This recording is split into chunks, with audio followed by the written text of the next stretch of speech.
website. And Lynette said, well, we've got to do something about this, did you not? Yes, I did. And what we've done is talk to an organisation called Reading Voluntary Action. And I went to see them possibly 2 or 3 months ago, and they identified someone who could actually guide me and look up what we've actually got set up.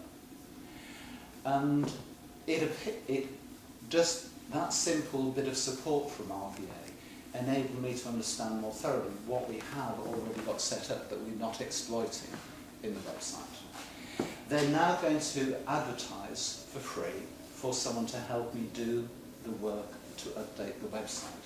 So we've got quite a lot of potential there, and RVA have offered to help me find someone that can actually do the work on the website to get it up to date again. And I think once we've got it up to date again, it's going to be a lot easier to maintain. So we are making some steps forward on the website. We still occasionally get someone coming through and making an inquiry through the website, because there's a way people can email through the website itself, and that has always worked. And occasionally we get contact made through that route. Sometimes by the press, so sometimes we're coming back through that route. As a result of the discussions with Reading Voluntary Action, they asked if the Society would actually like to become a member of RVA.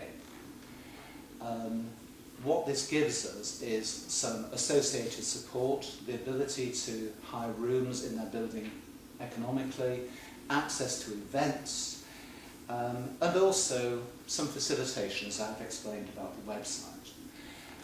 So I thought it was worth doing, as it doesn't cost us a bean, and what we get out of it is support. So recently we have joined that. We became a member this week, and if you're curious, if you do an inquiry on the website for Reading Voluntary Action Group, and once you're in there, look for Reading Civic Society, you'll see we have a presence there. It explains about Reading Civic Society and our objectives. So that has been done. So it's all trying to put some outward communication in place.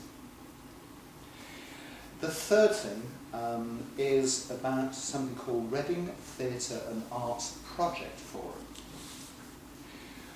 which I was contacted about this week by a lady called Sally Swift. Some of you might know Sally. Sally was headed up communications, PR, in Reading Borough Council. She now does all sorts of things voluntarily. Tree wardens, but also she is supporting the Reading Theatre and Arts Project Working Group. And in particular, what they are doing is they're investigating the need for performance and exhibition space in the centre of Reading, and finding the right location for a new venue. In particular, they're going to be looking at the opportunities potentially generated by the Ministry of Justice closing and selling Reading Jail. They have asked if Reading Civic Society would actually like to become part of that forum. Don't know quite what it involves as yet, but what they're saying is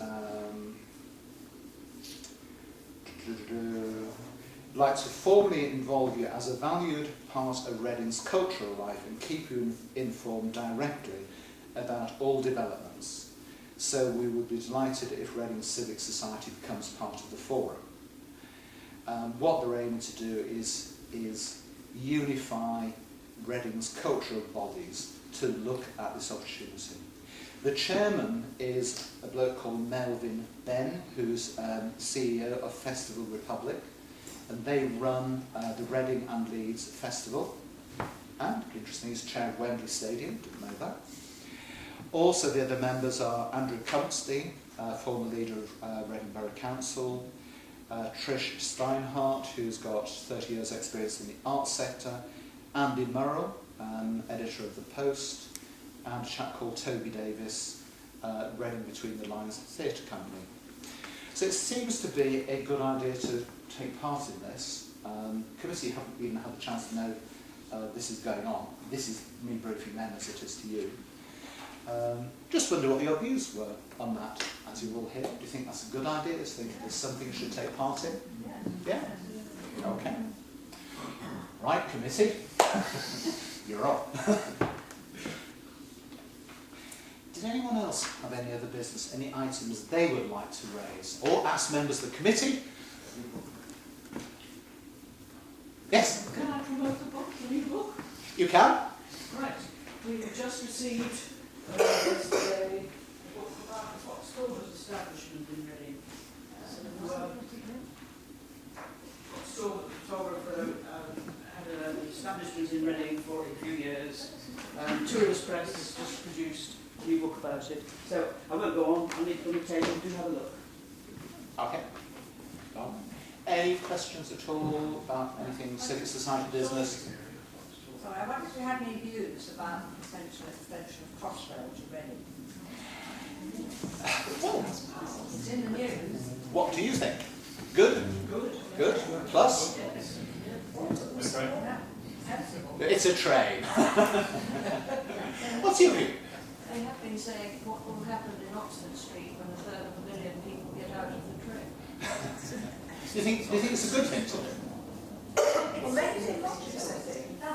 Yeah. I mean, Reading is a great crossroads for changing trains. And to Yes. stop at Maidenhead, Yeah. I mean, I know Maidenhead is a crossroad, but it seemed an odd choice. It seemed, but Reading seemed more logical. It was money. Yes, I guess it was money. It was money. I talked to Joe, I met with Joe Lovelock and Tony Page on Thursday. Accidentally, in the afternoon, I had a meeting on something else with them. And of course the first question was about Crossrail. And the way they were explaining it was the terminus as Maidenhead was all about money. It was all about lack of electrification, paying for electrification to Reading, having another depot at Reading. These things have come to pass in any case, and the fact that they have been established, the fact that they want to electrify the whole of the Great Western, has just opened up that solution, as I understand it. So that is why it just became